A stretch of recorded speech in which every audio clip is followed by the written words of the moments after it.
Hospital চেপাংগুৰি model hospital আজিৰ দিনত কাৰ্যসময় উঠিছে নেকি? বৰ্তমান আজিৰ দিনত নাই, বৰ্তমান বন্ধ হৈ আছে। আৰু বন্ধ হোৱাৰ কাৰণটো হৈছে কোভিড-19 পিছত বন্ধ হৈ আছে।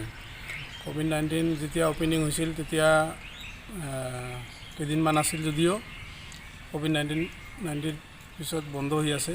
আৰু এতিয়া অপেনিং হোৱাৰ বা ইয়াত ডক্টৰ বা নাৰ্ছৰ কথা যদি আহে বা চিকিৎসা যদি লোৱা হয় তেতিয়া কোনদিন হ'ব কোনো ঠিক ঠিকনা নাই। এতিয়া চৰকাৰক কি আহ্বান জনাব দাদা? আমি চৰকাৰক আহ্বান জনাম এইটোৱেই যে মডেল হস্পিটেল হিচাপে যিখিনি ইয়াত প্ৰয়োজন ডক্টৰ নাৰ্ছ আদিকে কৰি যিটো মেচিনাৰী বস্তু সেইবিলাক ইয়াত মডেল হস্পিটেলত আনিব লাগে, ডক্টৰ আহিব লাগে, আমাৰ ইয়াৰ স্থানীয় ৰাইজে সুচিকিৎসা ইয়াত পাব লাগে।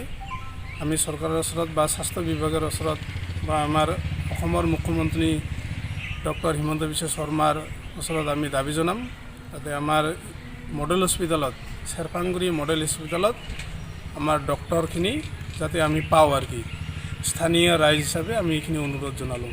যোগেদি এইটো অসম চৰকাৰ আৰু BTC চৰকাৰক অনুৰোধ জনাওঁ তথা BTCৰ ইয়াৰ অৰুদ্দেৱ কুমাৰ ছাৰক অনুৰোধ জনাওঁ যাতে অতি সোনকালে আমাৰ চেৰপাংগুৰিত থকা মডেল হস্পিটেলখন পুনৰ জীৱিত কৰি তোলে বা মডেল হস্পিটেল হিচাপে যাতে ৰাখে। আৰু এই মডেল হস্পিটেলৰ যিখিনি সুবিধা আমাৰ এই বৃহত্তৰ অঞ্চলবাসীয়ে যাতে সুবিধা লাভ কৰিব পাৰে, এইটোৰ কাৰণে মই বা আমি দল সংগঠন তথা স্থানীয় ব্যক্তি হিচাপে অনুৰোধ জনাওঁ যাতে অতি সোনকালে খুব কম দিনৰ ভিতৰত আমি এই সুবিধাখিনি পাওঁ।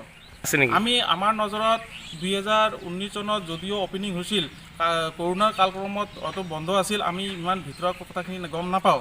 কিন্তু আজিৰ দিনত যিহেতু কৰোণা নাই, কিন্তু আমি আজিৰ দিনত যিখিনি মডেল হস্পিটেল হিচাপে ডক্টৰ নাৰ্ছ বা কাৰিকৰী যিবিলাক থাকিব লাগে আমাৰ নজৰত তেনেকৈ পৰা নাই। এইটোৰ কাৰণে আমি ৰাইজে খুব চিন্তিত হৈছোঁ।